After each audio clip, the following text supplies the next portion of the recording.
All right, welcome back, creators. Today we have an interview with Ben Phair. Now, Ben has been on this show before talking about his YouTube journey and a little bit about what he's done with day trading and cryptocurrency and some of those cool things that he features on his YouTube channel, which is I've Been Trading. Is that right? Okay. Yeah, that's correct. So we already covered kind of his origin story in that previous video, and we'll put the link to that in the description. But Ben, get us caught up with today. We're going to focus on Amazon Influencer. How did you hear about that program? When did you get started? Give us your origin story with just that.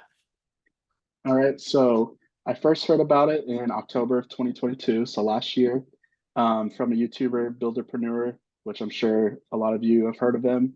And so he posted a video. But first, I actually bought like a little mastermind thing that he had for like 30 bucks in the beginning of October. And in the mastermind, he said he was going to share a side hustle that was like very, very lucrative and awesome. And I watched this whole mastermind. I mainly got it because it talked about YouTube, TikTok, things like that to grow. And then the side hustle was about the Amazon influencer program. Now, me like not really thinking much about it, I didn't even apply then. I didn't apply until he actually posted a YouTube video like 2 weeks later and just talked about how quickly he scaled from just starting out to like $50 a day. And I was like, oh my gosh, I gotta like go apply for this right now. So I finally went and applied. And so I got accepted with my YouTube channel of about 6,000 subscribers. And and then I quickly recorded my 3 videos, which is the second step in the process, and just waited. And it took me about 2 months to get accepted. So it was like a super long process. And that was because his video went completely viral. And when I first saw it, it was like right as he posted it. And then a couple days later, it was already over 100,000 views. And I believe it's like over 400,000 views. So he got like a huge amount of influencers to apply, get into the Amazon program. And so I think they were like super behind on their accepting. So it took me 2 full months, and I got accepted on December 12th. So it's been barely over a year. And yeah, it's been crazy. That is crazy. It's interesting because I got into the program around the same time, but I didn't watch that video. My brother had told me about the program, and he had been in it for several months. But both of us were accepted the first time we applied, and we were both accepted the first time submitting our videos, which isn't the case for most people. Knowing Mm-hmm. what you know now, Ben, if you had to go back and do it again and submit with a social media channel and then add your videos, what advice would you give to those who are in that situation right now, who are thinking, I want to get in, but it's so hard right now? Do you have any tips? Yeah, I would just say like try to keep it simple. I know they are very strict with certain video types and like any medical claims, that's usually what my videos get rejected for. So I'd say for your first 3 videos, try to do something that is not going to have any of those type of claims or just like anything like I don't even know, like it could be like just a certain body wash or whatever, any type of like soap or I don't know, anything, cleaning products that could potentially have something that will get rejected. I would say keep it, try to do products that are just very easy to explain, and you'll most likely have a better chance of not getting rejected. Because I also got in on my first try, got in with my first 3 videos, and I just recorded like I can't even remember the 3 things that I reviewed. I think one was a like a lamp, and then a adjustable dumbbell, and something else I can't remember. Yeah, I do think that it has gotten more difficult to get accepted both into the program, but especially for on-site commissions. Once you've already hit that first acceptance, getting those first 3 videos up. I know when I applied, I actually didn't even think about the 3. I uploaded like 15. And so they Mm, went through all 15 of mine, and there were things that today probably would get rejected because not just medical claims, but if you have barcodes or any mm-hmm. identifying information, get rejected. And so I probably wouldn't have got accepted if I used those same videos today, but things have changed, and we'll talk later on about how saturated the market is and things like that. But let's Mm-hmm. go back to last December. When you first started, how long did it take till you saw some success? What was that first month like? Yeah, so I remember this like vividly because I was just so excited about the program, but I kind of forgot about it since it had been so long. Like my first 2 months while waiting to get accepted, I went through all my previous Amazon orders and I made a spreadsheet. I did the same with my wife's Amazon account, went through all of her orders, went around the house, made a list. I probably had like 300 to 500 items just on this list, and I kind of wanted to see which ones were like the most important, like kind of what order I wanted to record these reviews. And so I had this all built up, spent tons of time building it. And then my first day, just off of 3 videos, I made $8. Wow. And it was from one like sell of like these dumbbells that were kind of expensive. And so I was like, oh my gosh, I was like so excited. And the next day, I think I made 24 cents. And then the day after that, since it was December, I sold 3 of those dumbbells and made $24 in one day.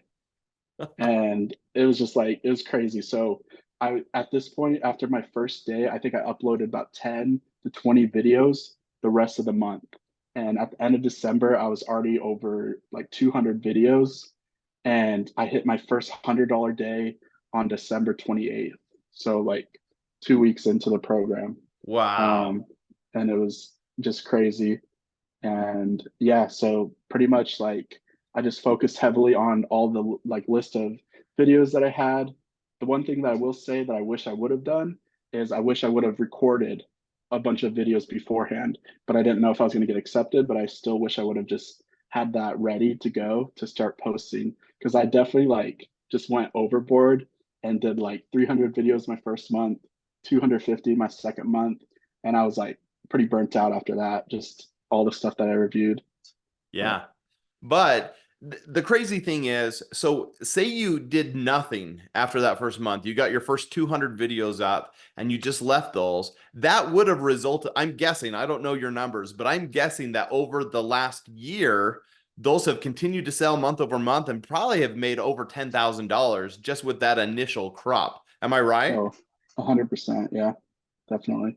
So that's the cool thing about getting into this. I did the same thing when I started. I made a big spreadsheet. And if I could go back in time, I wouldn't spend so much time analyzing and looking at all those things within my house. I'd literally just go around my house, take a room at a time, film everything to get those out as quickly as possible. And Hmm. what I know now, and I wish I had done, is film those initial videos just to get up everything I have. And in my house, that's like over 1,000 things. We have a lot of stuff.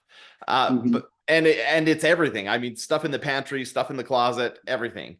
But then you go back and you say, okay, what are the ones that have the highest earnings potential? Let's make a better video. Let's focus on an aspect. Let's do it Hmm. vertical instead of horizontal. And so I'm not doing as much of that right now as I should be, but that's where I should be doubling down right now. Me Are too. there any things like that that you've kind of picked up over the year where you're like, I wish I had done it this way, or I'm doing it this way now? Yeah, I mean, even just the simple, I was recording my videos in vertical, even though I was holding it like horizontal because it wasn't tilted enough. And I didn't even realize that my first 100 or so videos were recorded vertically, and I wish I would have just had it horizontal. And so even just that simple mistake, like I've recorded a second video for a lot of things as well. And like you said, to focus on a certain aspect, I think that's super important because you can be really creative. For example, one of my videos is with just a weed whacker, and to make it like unique, we had some overgrown weeds that I was like, how strong and how can this do against these super tall weeds that were a couple feet tall? And so in the video, I was just demoing it and showing how it worked and then like showing the result.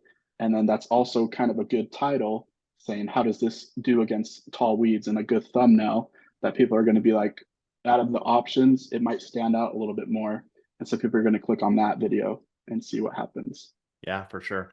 I think we get into that rut of being generic, of just saying review of fill in the blank, where if Hmm. we can build the intrigue, just like you do on YouTube with thumbnails and titles, that's going to improve your click rate as well as your conversion rate because you're solving a problem. And so Hmm. I think still quantity over quality, but Me quality too. does make a difference for sure. Yeah.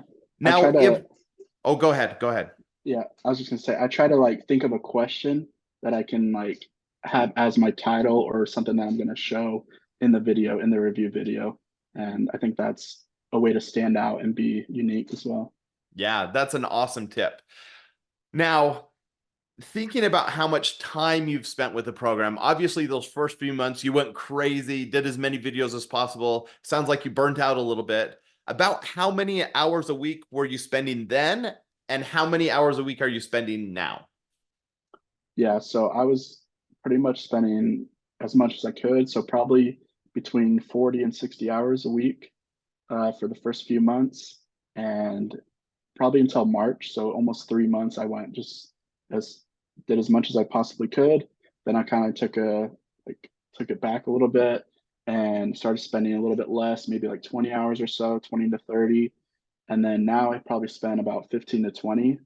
And usually I do blocks. So I usually have like a certain day where that's my focus of the whole day is just doing reviews, uploading all that kind of stuff. And so I usually do 2 or 3 days of the week to focus on the reviews. Yeah. And yeah, So it's still a pretty high priority, probably because you're making good money. That's my yeah, guess. Are you yeah. willing to share a little bit of your numbers? You can just ballpark, but kind of how did it grow over time and what does a month look like right now? Obviously, we're in the holidays right now, so it's going to be better now than usual, but give us Mhm. some sense of how much you've made over the year and how much you're doing right now. Yeah. So, well, I'll just share my first month in December. It wasn't a full month, and I made about $600. And then my second month was January, and I brought in almost 3,000. And then just since then, up until May, I was averaging between 3 and 4,000. And then May, I hit 5,000, and kind of that's been my average pretty much the rest of the year until November. And then November, I did about 10,000, and then this month is going to be somewhere between 7 and 8. So Okay. it's just Now, over if time been able to grow. But I think my average is probably between 5 and 6 if it's just a normal month. So it sounds like things kind of plateaued from May till October. Did you stop posting videos during that time, or is that just the natural selling cycle that it kind of dipped? Yeah, I it was a little bit of both. I didn't post as much. I probably posted a total of 200 videos between those 4 or 5 months. And also just because there was a lot of testing going on in September and October. And so like July and August were really good months for me as well. I think I did about 6,000 both of those months. And then September and October were like around 4,000 just with a lot of like testing and stuff. But yeah, and then I've kind of just been something that I've also done is kind of like I'll have a month where I do a lot more in it and I'll do a lot more videos, kind of put a lot more focus. Then the next month I'll kind of just take a break and post maybe like 20 or 30 videos, kind of chill and not do as much work in the program. And that kind of helps me to put a lot more effort into it on the months that I'm really like ready to go and wanting to work super hard on it. Yeah. Now, you're obviously spending a lot more time with the program than most influencers are, just because this can be your full-time gig, even though you do have other projects that you're working on, but you have a Mhm. lot of time that you can spend with the influencer program. But I think you've experienced what a lot of us have experienced is we know that it's good money. We know that our return on investment is great, but we still burn out because it's hard work. What have you done over the last several months to continually work on the program, do the analysis, research the projects? What has prevented you from burning out? I think it's just like finding parts of it that get you excited. So for me, like lately, I've been really into building up my little like home gym. And so it's kind of been a little bit of both where I'm buying equipment, workout equipment that I'm wanting to use, but also that I can find a good like product to review as well. And so it's been pretty exciting for me to be able to get this kind of stuff and to be able to review it, and so I've been kind of just excited about doing those type of reviews the last couple months and seeing my home gym expand. Yeah, that's really cool. I know it's when we started this program, we're like, worst case scenario, we'll upgrade our lifestyle because we'll get new things for around the house, things that we've wanted for ages, and now we can kind of afford to actually buy and then make money in the process.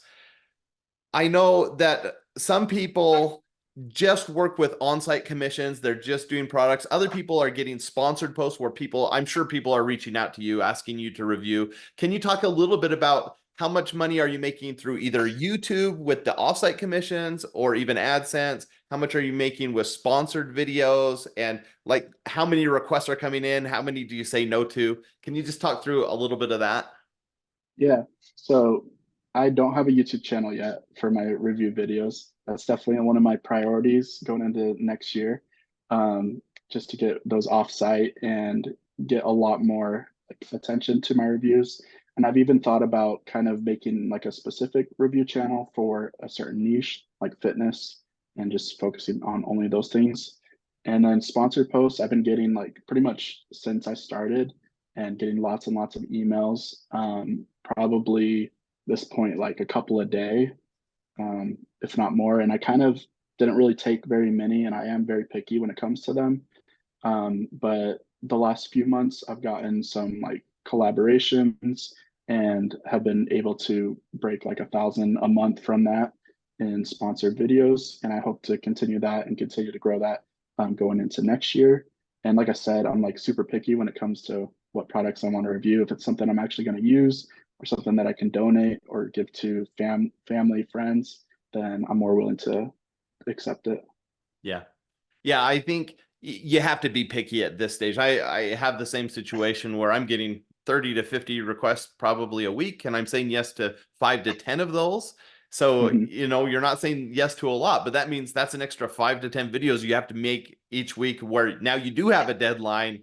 You are Hmm. reporting to someone. And so, I Hmm. mean, a lot of us are doing this so we can do it on our own time, our own schedule. So having that sponsored post adds that pressure of you have to actually get it done, make someone happy. So that can be a Exactly. little challenging. Sounds like you've got some work to diversify your income though, if you build that YouTube channel, because then you get the 100%. AdSense, the offsite commissions, and more people see your stuff. So you get more Oh sponsored yeah, posts through that as well. 100%. Yeah. So money on the table, but I don't know if that's a bad thing at this point. If you focus on what's working, which is the on-site commissions, that might be a better use of your time than doing all these other things. And so I think maybe you're better off right now, but I think moving forward, you'd want to diversify that. Yeah. There's always so much to do with it. There's so many ways to make money offsite, and there's like ways to earn extra commission, like creator connections or Logi, things that I haven't really dove into that much as well. So there's like so much to do. Yeah, there's a ton. And so you pick and choose what you want. Now, knowing what you know, obviously you talked about some of the highs and lows with just Amazon making changes, taking off carousels, click again in October. Knowing what you know now, it sounds like you are changing strategies moving forward. What advice would you give to someone who's maybe been in the influencer program but kind of wants to level up and make more money or just maybe even diversify what they're doing? Any advice for those who are already in the program? Yeah, I'd say like just do more research. Like I think doing research on Amazon looking for products has probably been one of the most impactful thing that I've seen and the most like worth my time spending my time on. And I've seen just a lot more results by doing that, finding good products and kind of just like being creative as well of what type of videos you want to make, something that's going to stand out, and just try not to follow what everyone else is doing. Try to do something else, like, and you'll see better results from that, and you'll stick out more. Yeah, which is important. I mean, obviously, there are a lot more people in the program now. It's harder to have success. You're not going to make as much money per video as you did a year ago. And so you have to find other ways to stand out. Hmm. Ben, it's been cool talking to you about this. Do you have any personal goals when it comes to 2024? How many videos you want to create? How much money you want to earn? Anything like that? Yeah, I mean, I'd love to break 6 figures next year. That's the goal. Um, I'd love to just keep posting, maybe get another 1,000 videos up, which is kind of crazy to think because it's a lot. That's what I did this year, but it's definitely like doable. Just got to put in a lot of time and effort. Um, but yeah, and that's like the main thing. I can't control like the commissions I can earn, but I can control how much work I put into it, how many videos I do. Yeah.